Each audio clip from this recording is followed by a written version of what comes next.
Well, howdy adventurers, it's good to see you back. Today's project is going to include some basic sewing skills, so I hope you're looking forward to that.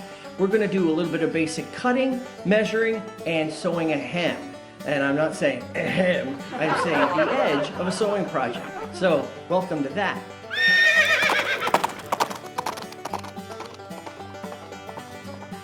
Now we're going to be making a square, a bandana. Now a lot of adventurers are going to need a bandana, going to use a bandana. It's an important part of your adventure equipment because a bandana is good for a lot of things. Not only is it kind of cool to wear, but if you're really hot, you can tie it around your head. If you're in a dust storm, cover your mouth and nose. If you need to, you can tie things together for a little while. Maybe something's really hot and you have to pick it up, wrap it around your hand, you're going to be okay. What if your hand gets hurt? Then maybe that'll stop the bleeding. Use it as a tourniquet or maybe even as a signal flag. Hey, help, I'm over here. Now, the traditional Western bandana was somewhere between 20 and 36 inches. Now you can go to a store and get a bandana that's about 21 inches square, and that's fine. But I'm thinking for my adventures, I'd like something a little bit bigger. Maybe I can use it for a few more purposes. Now, I like a soft fabric, a lightweight cotton. A lot of times bandanas are going to be made out of silk. Some of the classic Western bandanas are actually made out of silk. But you can use any fabric that you like. I've got this old bed sheet. Now, I've used this for a couple of different projects. But I think this is going to be a nice bandana. Kind of a simple pattern. Well, no pattern at all. But I think this is going to be a good size for a bandana. It's a nice weight. So let's get started with sewing. Alright, so I'm going to need just a few simple tools. I've got this pin cushion. This is to make sure that I've got pins, needles, anything that I need. I'm going to need some pins. I've got a seam ripper. I'm going to need the seam ripper because I'm using an old sheet and I want to take out the hems that are already in. I've got a yardstick. Any kind of ruler that goes as far as you want to go is going to be useful. Also, you're going to need something to draw with. I've got regular white chalk like you might see at school. I've also got some tailor's chalk, which is a bit of a sharper edge on that. The sheet's original seam, what I call the factory seam, uses about an inch of fabric. I made this bandana with a 1/3 inch seam. I like the smaller seam because I think it's easier to tie and just hangs nicely. I'm going to measure out a 23-inch square of fabric. I measure from the factory edge and mark 23 inches with my chalk. I'll lay my yardstick along the chalk marks and then connect them with a solid chalk line. The edge of this sheet has a 1/2 inch hem. That's a full inch of fabric used. The top edge of the sheet is 2 inches wide, so that's 4 inches of fabric wasted.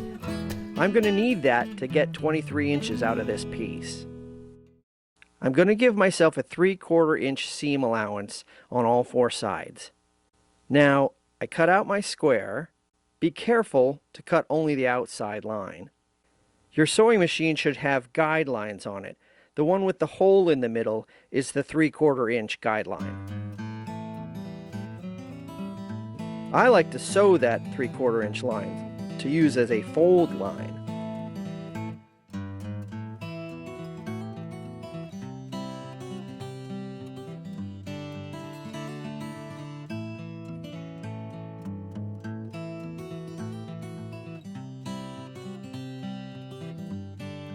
Now here's the tricky part. I'm going to fold that 3/4 inches of fabric in half, then fold again on the line I just sewed. This is called a roll hem. I pin down that roll between the 2 folds, then iron the hem flat.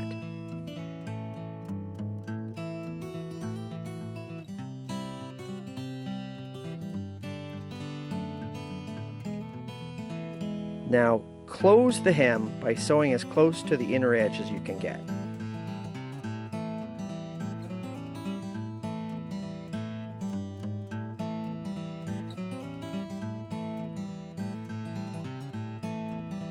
Here's what my 3/4 inch hem looks like.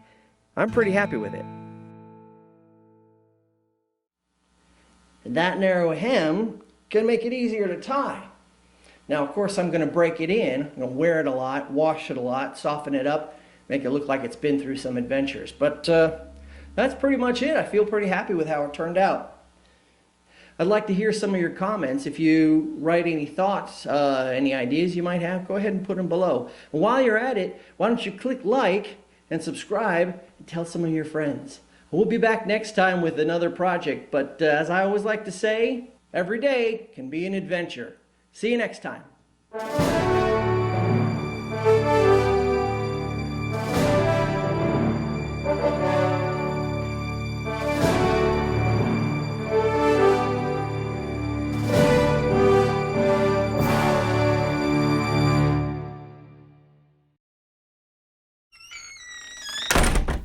Still here, huh? I reckon you didn't get enough just yet. Well, I'll tell you what, I'm just fixing to work on a flat, what we call a piece of scenery.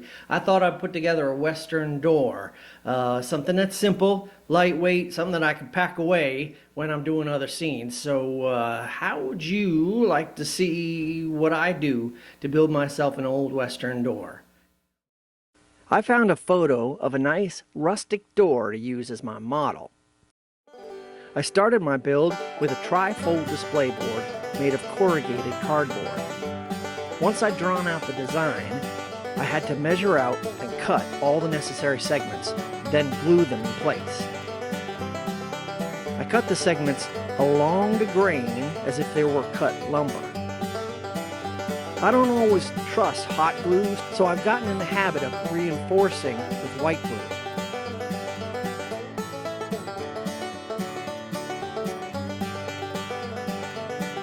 You can see I left a tiny gap between parallel boards to keep the rustic look. This was surprisingly time-consuming work. Now this is a sample of what I was doing. So I got grains going up and down in the back. I'm also using for the center panels, I'm using grains going down, up and down. Along the sides, we've also got up and down, and then along the bottom here, I've got sort of a side to side. Now, I'm going to spray this. I'm going to give it a base coat of brown. When we come back, I'm going to show you how I use the brush, the dry brush, to give that grain a little bit more of a texture. We're really going to pull that out. It's going to give it a nice wood grain effect. So, this is how my door looked after I prepped it with a gray primer coat. Alright, so done painted that brown on here. Use some of this spray paint here. There, look at that finish. So that's looking pretty good. Let's get us some brown paint and a dry brush. And I'm going to take some brown acrylic and mix a little bit of water in it. You can see through it. See some of that light brown underneath the dark brown. Alright, so here you can see it. That's a nice shade of brown there. It's nice and dry. Now I'm going to put some textures on and some highlights and lowlights. Alright, so I put a little bit of my brown paint on there.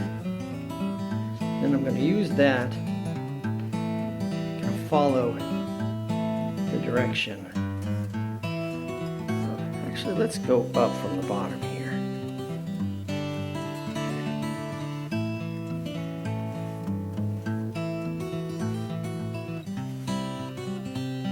Now we've got stripes. That's going to emulate the grain of the wood. Put this down.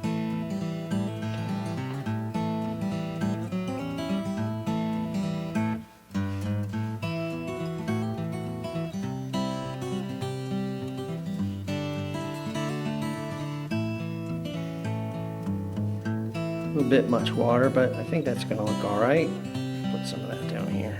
Now, when I was painting the door, I was thinking the lights, I want the source of the light to be cast from this side rather than this side. So I'm going to put shadows on the opposite. A little shadow right here. The nice thing about the brown paint still being wet is that I don't have to do a whole lot of mixing. Now I have little bit of a low light that's really going to pull that out. All right, and now we can put the highlight in. This time I've got some beige paint. You can use a light brown, you can use a white. I'm going to use just a little bit of this beige because I think it will mix well. So to pull out this edge, I might just go along here.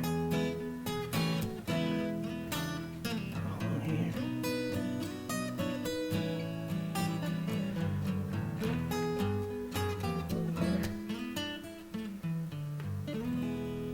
Mix that in with the brown. There you go. Now it's really popping. And it wasn't a lot of work. All right, so after all that hard work, look at that door. Now I just have to figure out how to suspend it behind me. I'm feeling pretty good about it though. Can you see all that little detail in there? Woo. I'm gonna put some, kind of make some metal work or something on there next time. And look at this. Fold it up, put it right away, take up almost no room in the apartment. So I'm feeling really good about that. Hey, I'm glad you're here. I'm glad I could show you this this latest project.